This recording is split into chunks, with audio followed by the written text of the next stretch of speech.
Olá, meu nome é Lucas Volman e eu sou médico teleconsultor do Telesaúde RS. Hoje eu quero falar com vocês sobre a abordagem na atenção primária do uso prejudicial de álcool. E eu começo por aí. Hoje em dia a gente não classifica mais o consumo de álcool apenas entre alcoolista e não alcoolista. Como vocês podem ver nessa pirâmide, aproximadamente 25% das pessoas que consultam com a gente podem apresentar sérios problemas relacionados ao consumo de álcool. Existem diferentes tipos de consumo nocivo do álcool, desde aquela pessoa que apresenta dependência e uma necessidade diária do consumo da bebida alcoólica, até aquele indivíduo que consome a bebida alcoólica eventualmente, mas em grandes quantidades. E quais são as características dos diferentes grupos de risco?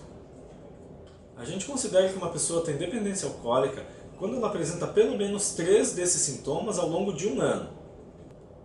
Os sintomas são compulsão por beber, dificuldade de controlar quando vai parar de beber, sintomas de abstinência e de tolerância, negligência para outras atividades da vida e continuidade do uso mesmo após efeitos prejudiciais relacionados ao uso.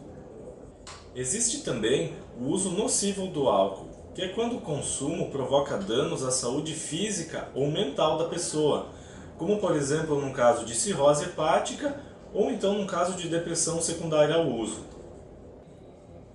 Por último, existe o uso considerado de risco, que é quando a pessoa consome bebida alcoólica acima do limite considerado seguro ou então quando ela consome em alguma das seguintes situações: problemas sociais, legais e violência causadas pela bebida, dirigir ou operar máquinas após beber, beber durante a gravidez ou a amamentação e beber na vigência de doenças ou uso de medicações nas quais o consumo de álcool é contraindicado. Você já deve ter percebido que essas categorias não são excludentes entre si. Elas são mais úteis na ajuda da escolha terapêutica mais adequada para cada caso. A gente vai falar sobre isso depois.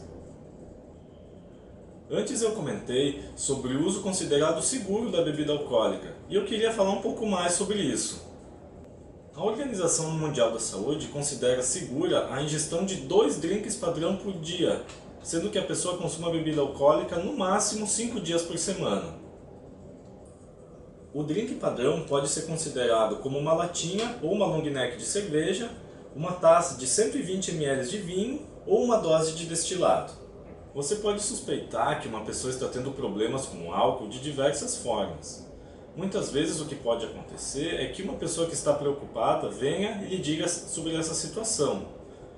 Nesses casos é importante que você tome cuidado para não expor essa pessoa desnecessariamente.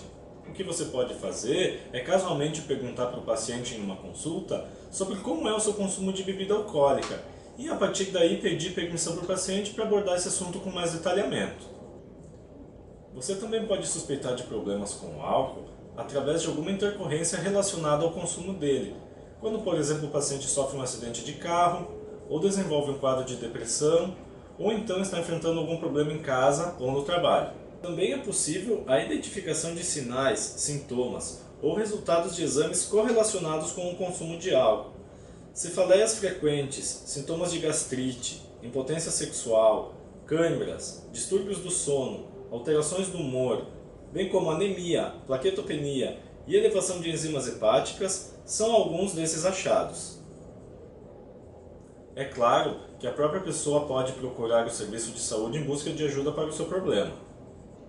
Na verdade, nós sugerimos que os profissionais de saúde perguntem a todos os seus pacientes, adolescentes e adultos, eventualmente em alguma consulta, como é o seu consumo de álcool, e procure detalhar da maneira mais precisa possível todos os hábitos relacionados ao consumo. Caso você suspeite que uma pessoa está enfrentando problemas relacionados ao consumo do álcool, nós sugerimos que você peça permissão para essa pessoa para a aplicação de um questionário que permita verificar isso de uma maneira mais objetiva. Temos o famoso questionário CATE. Ele é composto por 4 perguntas. Alguma vez, o senhor ou a senhora sentiu que deveria diminuir a quantidade de bebida ou parar de beber?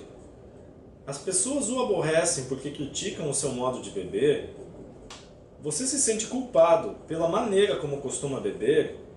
Você costuma beber pela manhã para diminuir o nervosismo ou a ressaca? Caso o paciente responda sim para 2 ou mais perguntas, isso sinaliza uma alta probabilidade de que ele esteja enfrentando problemas relacionados ao consumo de álcool.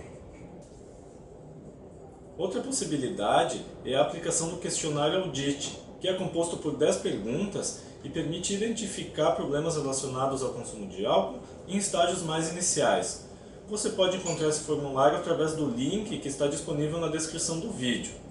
Um resultado igual ou superior a 8 já indica o uso de risco do álcool.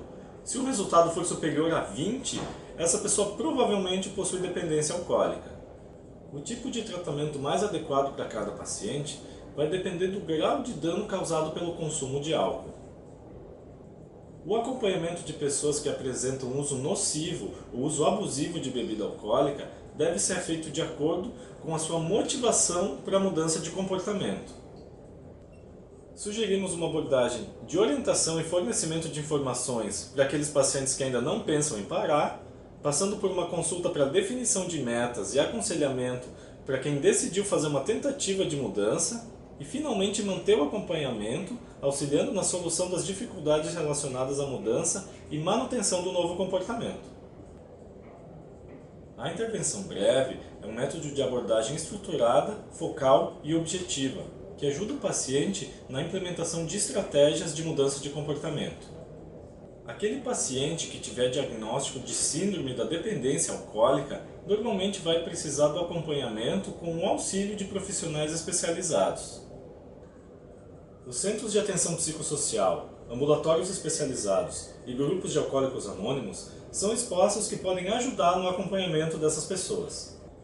É importante dizer que mesmo nos casos mais graves, você e a sua equipe devem continuar o acompanhamento com o paciente, ajudando a identificar eventuais dificuldades e dando suporte tanto para o paciente quanto para as outras pessoas que estão envolvidas no tratamento. Bom pessoal, era isso que eu tinha para dizer para vocês. Se vocês tiverem alguma dúvida, vocês podem utilizar o nosso serviço de teleconsultoria através do número que está aparecendo na tela e conversar com algum dos nossos profissionais. O serviço funciona de segunda a sexta-feira, das 8 às 17h30.